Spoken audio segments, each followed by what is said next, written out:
Guys तो कैसे हैं आप सभी, आशा करते हैं आप लोग बहुत बढ़िया होंगे। तो चलिए आज के वीडियो में फिर से हम लाए हैं एनसीईआरटी क्लास 10th मैथ के दो चर वाले रैखिक समीकरण यानी कि तीसरा चैप्टर के 2 नंबर क्वेश्चन। पहला को हल कर दिए हैं, अब दूसरा को हम लोग हल करेंगे। तो सबसे पहले हम लोग क्वेश्चन को पढ़ेंगे। क्या क्वेश्चन कहता है, ध्यान से आप सुनिएगा, समझ में आ जाएगा।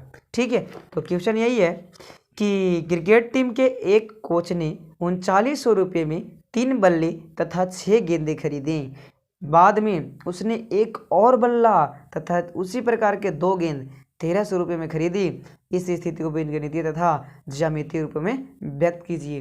तो आपको टेंशन नहीं लेना है, आप ध्यान से सुनिएगा सिर्फ। सबसे पहले क्या शर्त बोलता है, पहला कि एक कोच ने, क्रिकेट टीम के एक कोच ने 3900 रुपये में 3 बल्ले तथा 6 गेंद खरीदती है। देखिए 3 बल्ले तथा 6 गेंद खरीदती है, तो आप ध्यान से देखिएगा, 3 बल्ला है ना, 3 बल्ला और 6 गेंद। आपको सिर्फ ध्यान से, सबसे पहले बल्ला और गेंद की बात आया है। और क्रिकेट टीम मतलब समझते होंगे, क्रिकेट टीम में 11 खिलाड़ी रहता है, वही टीम जो लेता है लोग एंट्री वगैरह, वही सब वो बोलते हैं टीम। तो वो टीम जब है तो 3 को बल्ला खरीदता है और 6 को गेंद। तो सबसे पहले आपको मानना है, क्या मानेंगे हम लोग, तो देखिए माने क्या है ऐसे, माना कि बल्ले की संख्या बराबर, बल्लों या बल्ले की संख्या बराबर क्या मानेंगे, x तथा गेंद की संख्या बराबर y मान लेना है। मान लोगे ना, कोई दिक्कत नहीं होना चाहिए। आइए, तो अब हम लोग जब मान लिए तो बोल रहा है पहला शर्त में कि 3900 रुपया में 3 को बल्ला और 600 गेंद, यही ना। 3900 रुपया में क्या खरीदा, 3 को बल्ला और 6 को गेंद, तो 3900 रुपया। देख लो 3900 रुपया में क्या क्या खरीदा, 3 को बल्ला और 6 को गेंद। तो 3 बल्ला माने कि 3x और प्लस 6 गेंद खरीदा ना, तो 6 भाई। देखिए ये कैसे बन रहा है, आपको समझ में आ रहा होगा।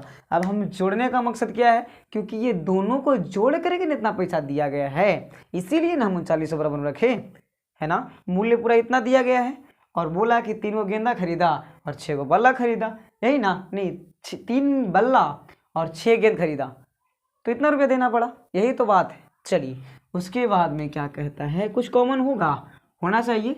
देखिए कॉमन क्या होगा, तो कॉमन ले सकते हैं आप 3x प्लस 3 दूना 6 2y बराबर क्या हो जाएगा 3900।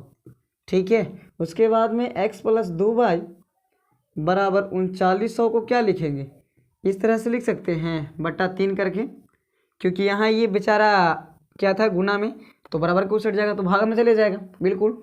अब हम निकालेंगे तो x प्लस 2y बराबर क्या निकलेगा, 33 माने कि 1300 बच जाएगा। कितना बच जाएगा, 1300 ना, कहे कि 3 से कटेगा तो 33 होता है ना। चलिए तो इसको मान लेना आपको समीकरण फर्स्ट। चलिए दूसरा कंडीशन क्या बता रहा था, देखिए ध्यान से सुनिएगा आप।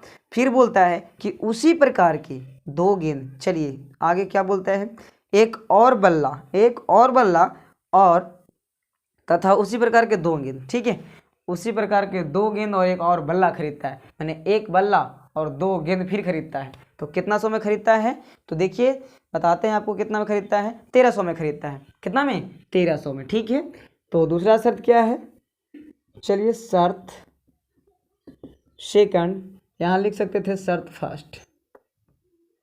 ठीक है, शर्त फर्स्ट आप दे सकते हैं, शर्त सेकंड क्या कहता है कि एगो बल्ला खरीदता है माने 1x प्लस, और कै गो गेंद खरीदता है, तो 2 गो, तो 2y बराबर कितना में खरीदता है, तो खरीदता है ये 1300 में खरीदता है। कितना में, 1300 में खरीदता है। चलिए तो अब आप देख रहे होंगे कि देखिए ये वाला कैसे बना, तो उसी प्रकार के एक बल्ला खरीदा और 2 गेंद। तो एक बल्ला की संख्या को x माने थे तो 1x, और गेंद की संख्या y माने थे तो 2y बराबर 1300 में खरीद किया था तब। ठीक है, तो ये हो गया आपका समीकरण सेकंड। अब आप बोलिए कि सर ये में कॉमन क्यों नहीं लिए, तो ये में कैसे कॉमन लिया जाए, एक लेंगे तो फिर वही चीज़ आ जाएगा, लेने से कोई फायदा नहीं होगा। वहीं पास कोई काम किया जाता है जहाँ कोई से कुछ फायदा हो। तो चलिए आशा करते हैं ये बीजगणितीय रूप में दर्शाया गया। ठीक है, तो इसको हल नहीं करने के लिए बोला है।